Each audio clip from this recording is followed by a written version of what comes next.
Hi, boys and girls. Hope everyone's doing well. It's Miss Harp with the SEAM team coming to you today with the challenge for this week. We have a really fun marble maze challenge that we want you to do for us. But we want to bring that challenge to you today in honor of something called perseverance. Now, perseverance just means having the courage to do something and to continue doing something when it seems difficult or there's obstacles in our way. And so in honor of perseverance in this week's STEAM challenge, I'm going to read a story to you about a little girl named Isabel. IZZY GIZMO is what she calls herself. She's a little girl who shows great perseverance in a story.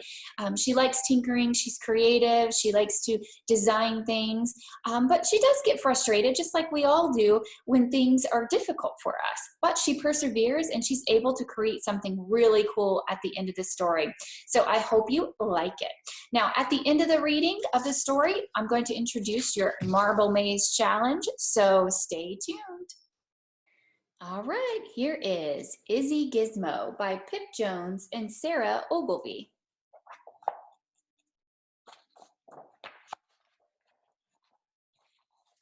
IZZY GIZMO, a girl who loved to invent, carried her tool bag wherever she went, in case she discovered a thing to be mended or a gadget to tweak to make it more splendid.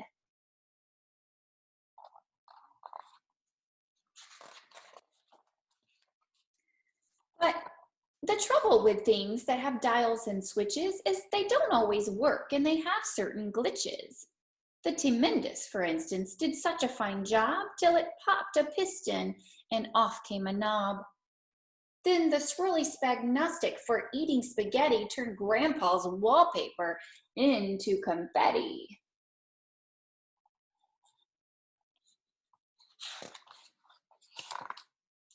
The Beardtastic had Grandpa nearly perfectly styled, till the foam overflowed and the clippers went wild. Well, Isabel, who was so clever and bright, would get rather cross when things didn't go right. That means mad. And she huffed. It's too tough.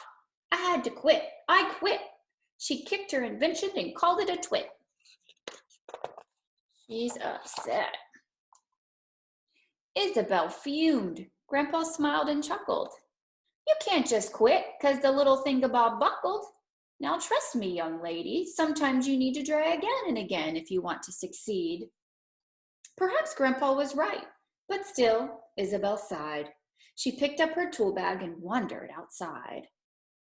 Kicking the stones on the path as she walked, Izzy jumped at a bump. Up ahead, something squawked.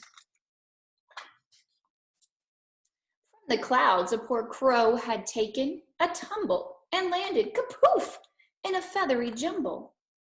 Izzy ran to the vet's, but he just shook his head. His wing is too broken to fix, the doc said. Perhaps take him home, and there you could try to teach him to live as a crow who cannot fly.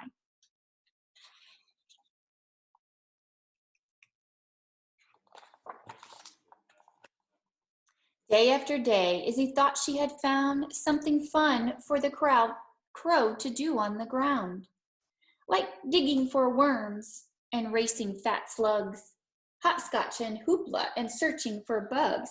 But the heartbroken crow simply gazed at the sky, and the other birds sang and happily flew by.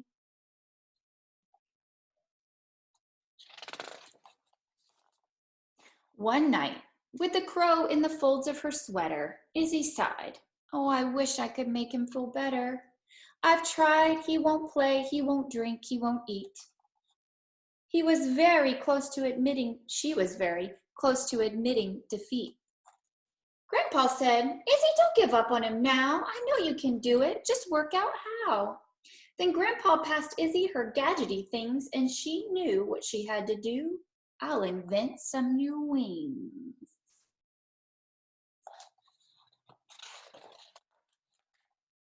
Izzy piled her books, and she started to read. Then she made a long list of things that she would need. She searched for some batteries and old electronics, dismantled a mixer and the Swirly Spagnostic. The crow watched, entranced, and he held Izzy's drill while she bent, bashed, and battered and walloped until...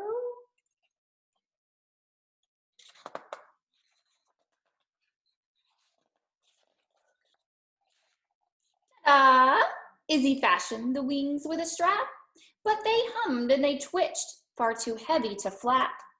"Arrgh!" Izzy yelled, "I'm no good at succeeding." The crow softly called, his beady eyes pleading. "What now?" Izzy cried. "Try again," Grandpa said. "Okay, follow me," and with that, off she sped.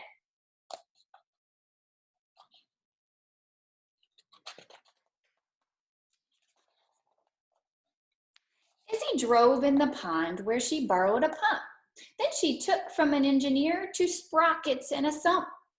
Izzy fastened the wings. They were light, they were curvy, but the wings, the wrong shape, turned the crow topsy-turvy.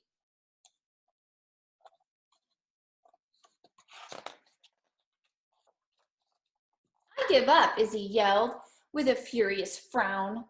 The crowd sadly called and he hung upside down. Izzy unscrewed the head from the shower, found special circuits to adjust the wings' power. And finally, using her trusty old pliers, she borrowed the motor from 2 big blow dryers.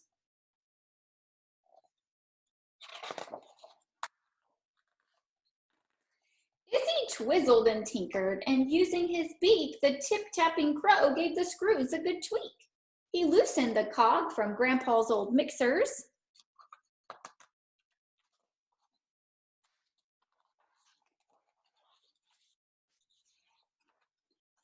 "You can fly," Izzy cried. "Oh, your name should be Fixer."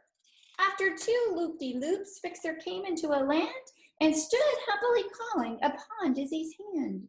"You tried very hard," Grandpa said, "and succeeded. You kept at it, Izzy. You did what was needed. But don't pack your tools up. Your day's not quite ended. A few things around here now need to be mended." Remember all those things that Izzy borrowed from all those people? She's got some fixing to do. The end. Okay, boys and girls, I hope you loved Izzy Gizmo and her perseverance and how she was able to continually try again. Even though it was really hard for her to build that crow's wings, she was able to keep up the work, and even though she failed, she didn't give up, and she was successful in the end. So I want you to show some perseverance this week when creating your marble maze.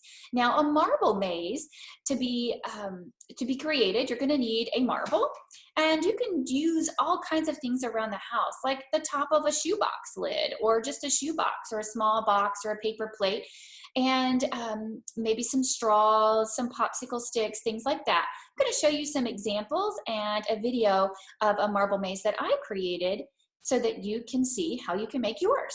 So take a look.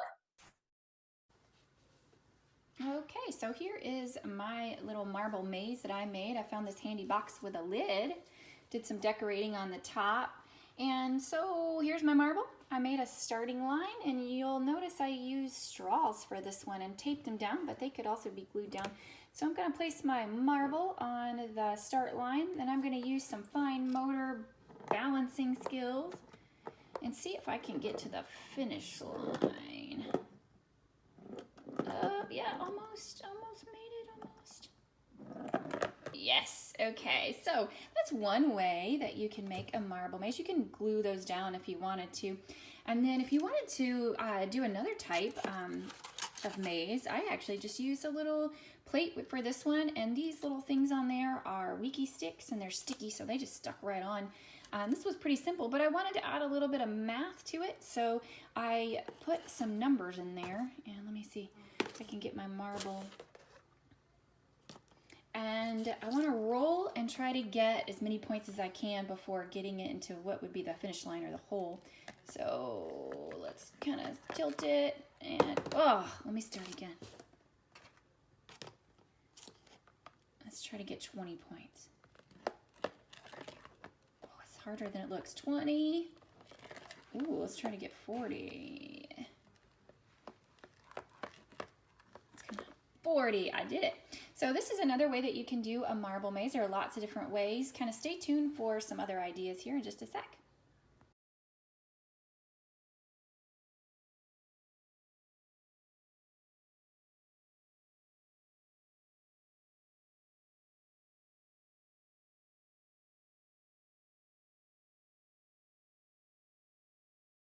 Okay, boys and girls, I hope you enjoy your challenge for this week.